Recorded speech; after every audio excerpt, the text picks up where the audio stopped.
Hello students, कैसे हैं आप?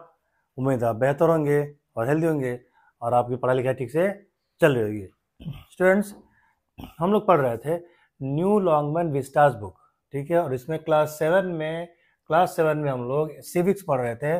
और सिविक्स में आज मैं आपको पढ़ाने जा रहा हूँ chapter number 4, working of the state government. इससे पहले सिविक्स के 3 चैप्टर मैंने चैप्टर 1, चैप्टर 2, चैप्टर 3 मैंने अपने इसी चैनल पे अपलोड कर रखा है। सारा वीडियो जा करके देख लीजिए।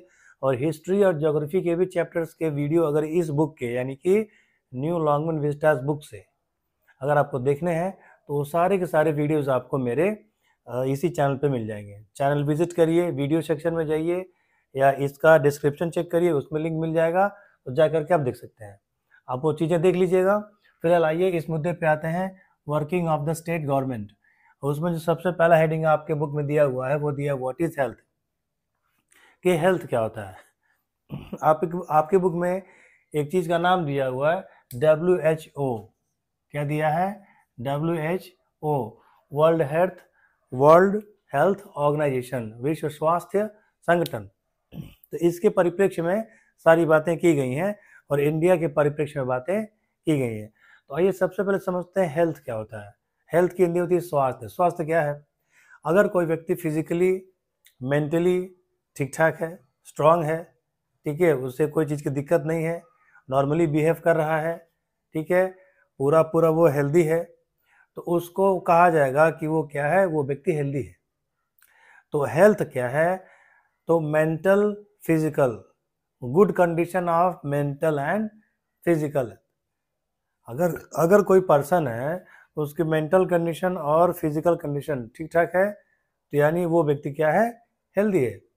और उसके साथ साथ वो सोशली कनेक्टेड भी हो, यानी एक सोसाइटी में रहता हो, लोगों से मिलजुल करके रहता हो, दिमागी हालत उसकी ठीक हो, शरीर उसका ठीक हो, ठीक है, तो उसको क्या कहेंगे? उसको हम हेल्दी कहेंगे। ये जो मैं अभी डेफिनेशन मैंने बताई वो आपकी WHO द्वारा बताई गई है। यानी कि हेल्थ में ऐसा नहीं है कि वो केवल शरीर से ठीक ठाक दिखे, लंबा चौड़ा दिखे, सुंदर दिखे, लेकिन दिमागी रूप से वो थोड़ा सा अनस्टेबल हो, तो ऐसे व्यक्ति को हम कंप्लीट हेल्दी नहीं कहेंगे। कंप्लीट हेल्दी व्यक्ति तब बनेगा जब मेंटली भी उसका दिमाग ठीक ठाक चल रहा हो, ठीक है, गलत सही का उसको अंदाजा हो, वो क्या कर रहा है क्या नहीं कर रहा है इसका उसको होश हो, उसको नॉलेज हो इस बात का, वो क्या कर रहा है क्या नहीं कर रहा है, और उससे ये चीज़ करने से क्या घाटा होगा, ये चीज़ करने से क्या फ़ायदा होगा। और उसके बाद से वो उसके शरीर का मेटाबॉलिज्म ठीक रहे, उसकी बॉडी ठीक रहे, हाथ पैर बाकी जो बॉडी के पार्ट्स हैं सब सारे सलामत हो, अच्छी खासी कंडीशन में वर्क कर रहे हों, ठीक है, तो उसे हम हेल्दी मानेंगे। अब इसके साथ साथ आपकी अगली जो हेडिंग दी हुई है वो दी हुई है health care resources in India, कि इंडिया में जो हेल्थ केयर है यानी जो स्वास्थ्य सुविधाएं हैं, जो हेल्थ केयर है, ठीक है, उसके रिसोर्सेज क्या क्या हैं। रिसोर्सेज का मतलब होता है संसाधन, यानी कि हेल्थ केयर हमें कहाँ कहाँ से मिल सकती है। इंडिया में अगर हेल्थ केयर की बात करें, अगर एक नॉर्मल आदमी को हम हेल्थ केयर प्रोवाइड करने की बात करें, उसके स्वास्थ्य सुविधाओं की बात करें, जो फैसिलिटीज़ हम उसको हेल्थ केयर में देते हैं उसकी बात करें, तो वो कहाँ कहाँ से लाया जा सकता है, यानी कहाँ कहाँ से हम सुविधाओं को जुटा सकते हैं, फैसिलिटीज़ को हम कहाँ कहाँ क्रिएट कर सकते हैं, इसको हम कहेंगे health care resources in India. तो वो कौन कौन से रिसोर्सेज हैं, आइए हम इसके बारे में डिटेल में पढ़ते हैं। तो इंडिया में हेल्थ केयर के अगर रिसोर्सेज की हम बात करें, ये चीज़ें आती हैं, हॉस्पिटल्स आएंगे, हेल्थ सेंटर आएंगे, लेबोरेटरीज आएंगी, ब्लड बैंक आएंगी।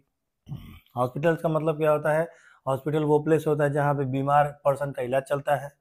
अगर बीमार व्यक्ति को कई प्रकार की बीमारियां हैं तो जितने जितने प्रकार की बीमारियां होंगी उतने प्रकार के डॉक्टर आएंगे, उतने प्रकार की फैसिलिटी मिलेगी, उतने ही टाइप के इलाज होती हैं, उतने टाइप की आपकी दवाइयाँ होंगी। तो हॉस्पिटल से हमें चाहिए, हेल्थ सेंटर चाहिए। कुछ ऐसी भी बीमारियाँ होती हैं जो थोड़ी देर में ठीक हो जाती हैं, उनके लिए बहुत हमको फैसिलिटी या बहुत व्यवस्था करने की ज़रूरत नहीं है, तो छोटे छोटे हेल्थ सेंटर बनाए जाते हैं हर जगह। अब हर जगह आप एम्स जैसा बड़ा अस्पताल तो खोल नहीं सकते।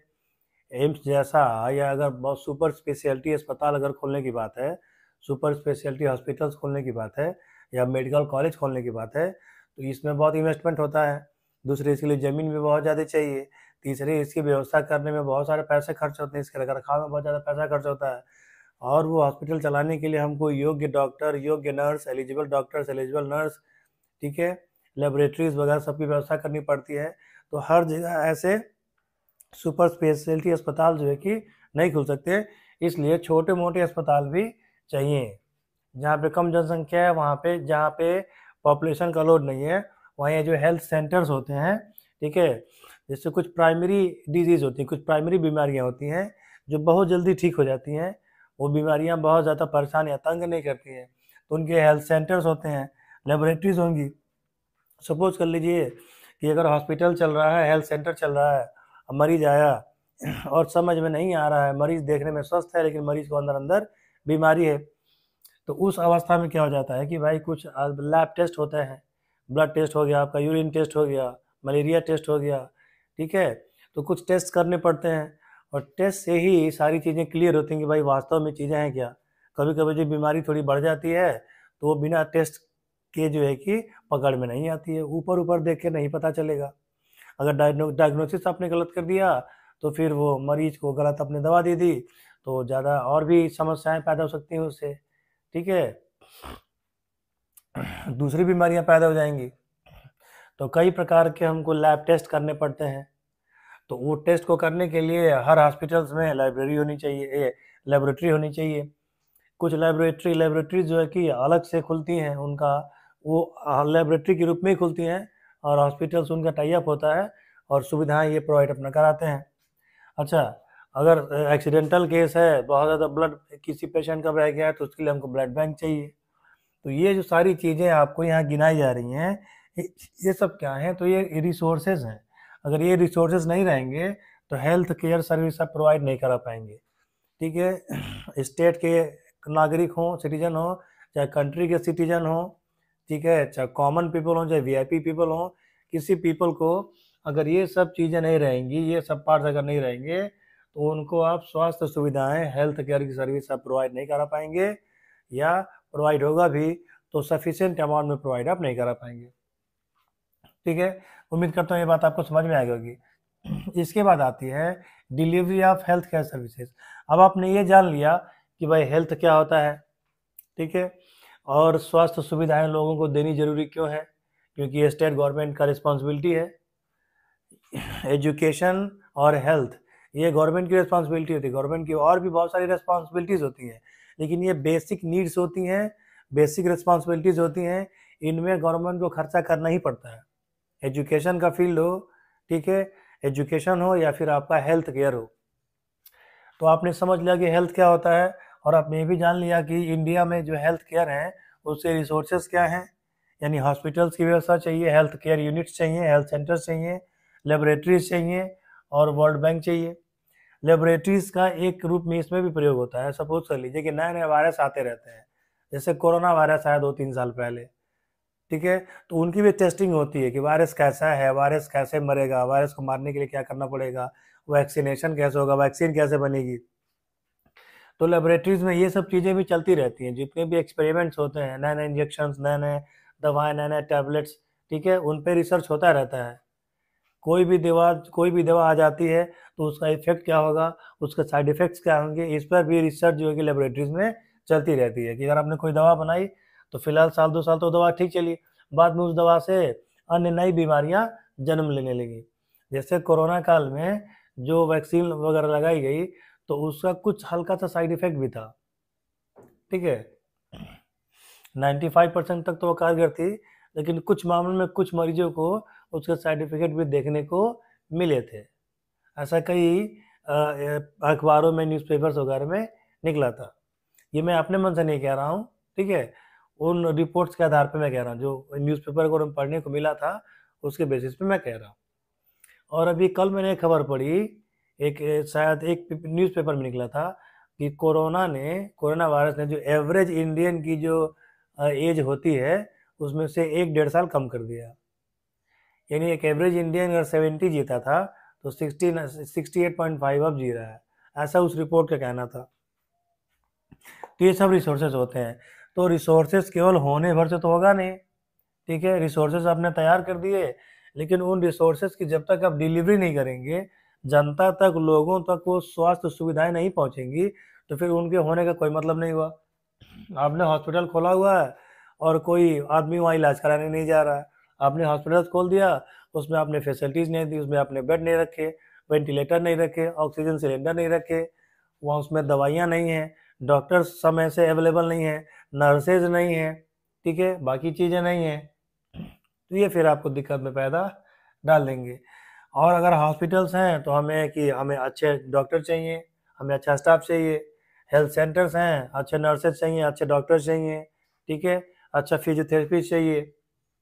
लेबोरेटरीज़ में हमें अच्छे एक्सपर्ट्स चाहिए, हमें लैब टेक्नीशियन चाहिए, ठीक है, हमें वायरोलॉजिस्ट चाहिए। तो लेबोरेटरीज़ को रन करने के लिए भी हमको एक्सपर्ट चाहिए ना, जो प्रोफेशनल्स होते हैं। और ब्लड बैंक को रन करने के लिए भी हमको इसके भी एक्सपर्ट्स होते हैं, जो इसकी पढ़ाई किए रहते हैं, ठीक है। हमें एक्सरे मशीन चाहिए, हमें वेंटिलेटर चाहिए। तो बहुत सारी इक्विपमेंट्स और बहुत सारी मशीनरी भी हमको चाहिए होती है इन सारी चीज़ों को एक्टिवेट करने के लिए। तो भाई देख लेते हैं कि जो हेल्थ केयर की सर्विस है वो इंडिया में कैसे डिलीवर की जाती है, इंडिया में हेल्थ केयर की सर्विस कैसे प्रोवाइड की जाती है। अब आइए हम इस मुद्दे पर चर्चा इस लेसन में आगे हम लोग करने वाले हैं। अब आइए आगे बढ़ते हैं। और जो रिसोर्सेस इन इंडिया आपके हैं, जो हेल्थ केयर सर्विस है उसकी डिलीवरी कैसे हुई है, जनता तक कैसे पहुंचाया जाता है। तो इसके दो पार्ट होते हैं आपके, पब्लिक हेल्थ सर्विस होती है और प्राइवेट हेल्थ सर्विसेज होती है। पब्लिक हेल्थ सर्विसेज में जो हेल्थ सर्विस प्रोवाइड की जाती है वो गवर्नमेंट की तरफ से प्रोवाइड की जाती है, यानी उसका पूरा सेटअप करने का खर्चा, डॉक्टर के रखने का खर्चा, हॉस्पिटल बनाने का खर्चा, जो भी चीज़ें गवर्न होती हैं, जो भी चीज़ें की जाती हैं और गवर्नमेंट के पैसे से रन की जाती हैं, और उसका पूरा रिस्पॉन्सिबिलिटी किसका रहता है, गवर्नमेंट का रहता है। और जो आपका प्राइवेट हेल्थ सर्विसेज होती हैं ये प्राइवेट ओनरशिप की होती हैं।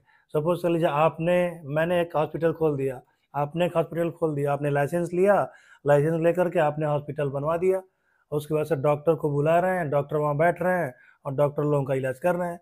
आपके पास तो डॉक्टर की डिग्री है नहीं कि आप इलाज करेंगे, तो आपने कोई डॉक्टर से टाई अप कर लिया, डॉक्टर आ रहा है, आपके हॉस्पिटल में बैठ रहा है और मरीजों का इलाज चल रहा है। आपने हॉस्पिटल खोल दिया और डॉक्टर रख लिया, डॉक्टर अपने अंडरशिप में इसको करा रहे हैं, तो आपने हॉस्पिटल खोलने का लाइसेंस ले लिया। तो अगर हॉस्पिटल खोल रहे हैं, जब मैं खोल रहा हूँ, तो इसे प्राइवेट हेल्थ सर्विसेज कहे जाएंगे। इस पे गवर्नमेंट से बस केवल आपको परमिशन लेना रहता है, लाइसेंस लेना रहता है, बाकी आप जो है कि इसको अपनी मर्जी से चलाते हैं। जितना चाहिए फीस रखिए, जितना चाहिए आप अपनी अपनी सुविधाओं के हिसाब से आप अपना रेट फिक्स कर लेते हैं। लेकिन जो पब्लिक हेल्थ सर्विसेज होती हैं उनमें सारी सुविधाएं किसके द्वारा प्रोवाइड की जाती हैं, गवर्नमेंट के द्वारा प्रोवाइड कराई जाती हैं। ये भी आपके 3 लेवल पे प्रोवाइड कराया जाता है, एक प्राइमरी लेवल होता है, एक सेकेंडरी लेवल होता है, एक आपका टर्सरी लेवल होता है, ठीक है। तो प्राइमरी लेवल जो होता है, अगर सपोज कर लीजिए 3000 से लेकर के 5000 तक अगर किसी एरिया का पॉपुलेशन है, अगर किसी एरिया की जनसंख्या या पॉपुलेशन 3000 से लेकर के 5000 तक है, 3 से 5000 है, तो वहाँ पे प्राइमरी हेल्थ सेंटर्स होते हैं, ठीक है, प्राथमिक स्वास्थ्य केंद्र होते हैं। जैसे गांव वगैरह लेवल पे आपने प्राइमरी अस्पताल देखा होगा, छोटा सा अस्पताल रहता है, थोड़ा बहुत सारी सुविधाएं उसमें रहती हैं, बहुत ज़्यादा सुविधाएं इसमें नहीं रहती हैं, ठीक है। अगर पॉपुलेशन 20,000 से लेकर 30,000 तक है, 20,000 से लेकर 30,000 तक है, तो अब वहाँ पे कम्युनिटी हेल्थ सेंटर होगा, सामुदायिक स्वास्थ्य केंद्र होगा, तो वो पीएचसी से थोड़ा सा बड़ा होगा, प्राथमिक स्वास्थ्य केंद्र से वो थोड़ा सा बड़ा होगा, उसमें थोड़ी सी सुविधाएं ज़्यादा होंगी, डॉक्टर की संख्या उसमें ज़्यादा हो सकती है, नर्स ज़्यादा हो सकती हैं, फैसिलिटीज़ ज़्यादा हो सकती हैं, थोड़ा और अधिक उसमें फैसिलिटीज़ डाल दिया जाता है। और अगर उससे ज़्यादा 30,000 से लेके और 1 लाख या 1.5 लाख तक अगर जनसंख्या होती है, पॉपुलेशन होती है इसी एरिया की, तो फिर उसके लिए रेफरल सेंटर होते हैं, ठीक है। उसके लिए क्योंकि उस एरिया में अगर कोई बहुत ज़्यादा डिफ़िकल्ट वाली डिजीज़ आ गई, बीमारी आ गई, जहाँ उस अस्पताल में सुविधा नहीं है, तो वो रेफ़र कर देते हैं, तो रेफरल सेंटर्स वहाँ पे होते हैं, उनको बनाए जाते हैं। अब बात आती है कि सेकेंडरी लेवल पे क्या सुविधा है। तो सेकेंडरी लेवल पे अगर 1.5 लाख से ज़्यादा अधिक जनसंख्या अगर किसी एरिया की है, तो उसके डिस्ट्रिक्ट हॉस्पिटल्स होते हैं, जिसको हिंदी में जिला अस्पताल कहते हैं। जैसे मैं गोरखपुर ज़िले में रहता हूँ, तो मेरे गोरखपुर डिस्ट्रिक्ट में नेताजी सुभाष चंद्र बोस नाम से एक जिला अस्पताल है। हर डिस्ट्रिक्ट में एक लगभग मेरे ख्याल से होता ही है, होना भी चाहिए। हर डिस्ट्रिक्ट में एक डिस्ट्रिक्ट हॉस्पिटल होता है, तो पूरे ज़िले के लिए वो होता है, पूरे ज़िले को वो कवर करता है। और डिस्ट्रिक्ट हॉस्पिटल्स में सुविधाएं अच्छी खासी होती हैं, होनी भी चाहिए। कुछ डिस्ट्रिक्ट हॉस्पिटल्स में डॉक्टर वगैरह लापरवाही कर देते हैं तो वो अलग की बात है, लेकिन सुविधाएं होती हैं। वहाँ पे सारे यूनिट्स होते हैं, सारे लगभग सारे डिपार्टमेंट्स होते हैं, डॉक्टर की भी जनसंख्या ज़्यादा होती है और नर्सेज भी ज़्यादा होती हैं, वार्ड बॉय होते हैं, स्टाफ होता है, ठीक है, दवाएं वगैरह भी वहाँ पे होती हैं। जहाँ व्यवस्था टाइट है, जहाँ सीएमओ वगैरह टाइट रहते हैं, वहाँ सारी व्यवस्था टाइट रहती है। डॉक्टर समय से आते हैं, डॉक्टर लापरवाही नहीं करने पाते हैं। लेकिन जहाँ के सीएमओ या अधिकारी वर्ग या गवर्नमेंट थोड़ी लूज है, तो जब गवर्नमेंट लूज होगी, गवर्नमेंट जब पैसा उगाने में लग जाएगी, तो जो ब्यूरोक्रेसी होगी, जो अधिकारी वर्ग होगा, जो ऑफिसर रैंक होगा, फिर वो भ्रष्टाचार में लग जाता है। जब वो भ्रष्टाचार में लग जाता है तो फिर अंततोगत्वा नुकसान जनता का होता है। हॉस्पिटल में डॉक्टर समय से आते नहीं हैं, दवाएं ब्लैक कर दी जाती हैं और मरीजों को दवा मिलती नहीं है। दवा बाहर से लाने के लिए डॉक्टर लिख देते हैं।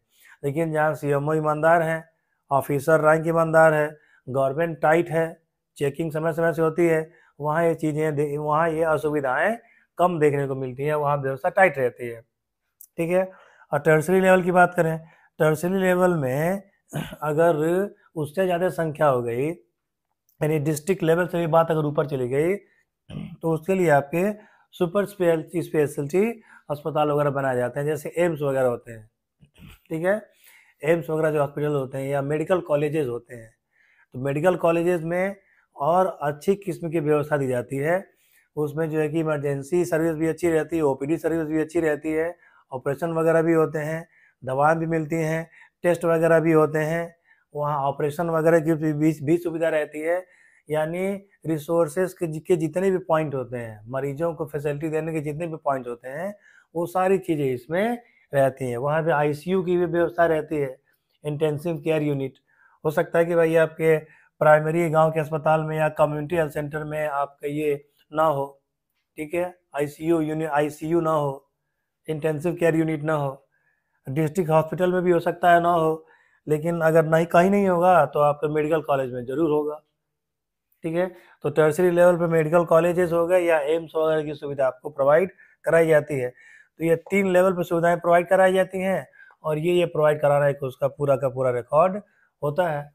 अब हम बात करेंगे कि भाई प्राइवेट हेल्थ सेंटर, प्राइवेट जो आपकी हेल्थ सर्विस है, वो कैसे कैसे उसमें क्या क्या प्रोवाइड कराई जाती हैं। इससे पहले आपके अगर एम्स वगैरह जैसी चीज़ें होती हैं या जो आपके मेडिकल कॉलेजेस होते हैं, तो उसमें बीमारियों का इलाज तो होता ही है, ऑपरेशन होता ही है, साथ साथ रिसर्च भी किए जाते हैं, बीमारियों पर गौर रखी जाती है। जैसे मैं अपने गोरखपुर की आपको बात बताऊं, तो यहाँ इंसेफ्लाइटिस नाम का एक बुखार चला करता था। बारिश की सीजन जब आती थी तो उसमें ये जो है कि फैल जाता था और बहुत सारे बच्चों की डेथ हो जाती थी। साल भर में कम से कम 100, 200, 50, 60, 70 ऐसे बच्चे मर जाया करते थे। तो उसका इलाज वगैरह तो गोरखपुर में ठीक है, जब योगी सरकार आई तो उन्होंने एक वहाँ पे व्यवस्था बनाया, एक अलग ही उसके लिए अलग ही एक यूनिट बना दिया, ठीक है। मस्तिष्क ज्वर विभाग अलग से बना दिया, उस पर रिसर्च हुई। तो जो बीमारियां बराबर बार बार लौट करके आती हैं और वो बीमारियां हमेशा परेशान करती रहती हैं, तो उन पे रिसर्च भी चालू रहता है। डॉक्टर वगैरह जो होते हैं, एचओडी वगैरह लोग मिल करके, ठीक है, और रिसर्च करते रहते हैं और दवाएं कितनी असर कर रही हैं उस बीमारियों पे, इस बात की भी रिसर्च जो है कि होती रहती है। तो मेडिकल कॉलेजेस हो गए या एम्स वगैरह हो गए, यहाँ सिर्फ इलाज, ऑपरेशन या दवाएं नहीं दी जाती, यहाँ रिसर्च भी किया जाता है, नए नए एक्सपेरिमेंट्स किए जाते हैं। अगर कोई गंभीर बीमारी है तो उसको चिंतन मंथन होता है, डॉक्टरों की टीम बैठती है और पूरा रिपोर्ट गवर्नमेंट को जाता है। अब अगली हेडिंग में हम लोग पढ़ेंगे प्राइवेट हेल्थ सर्विस के बारे में कि कैसे दी जाती है।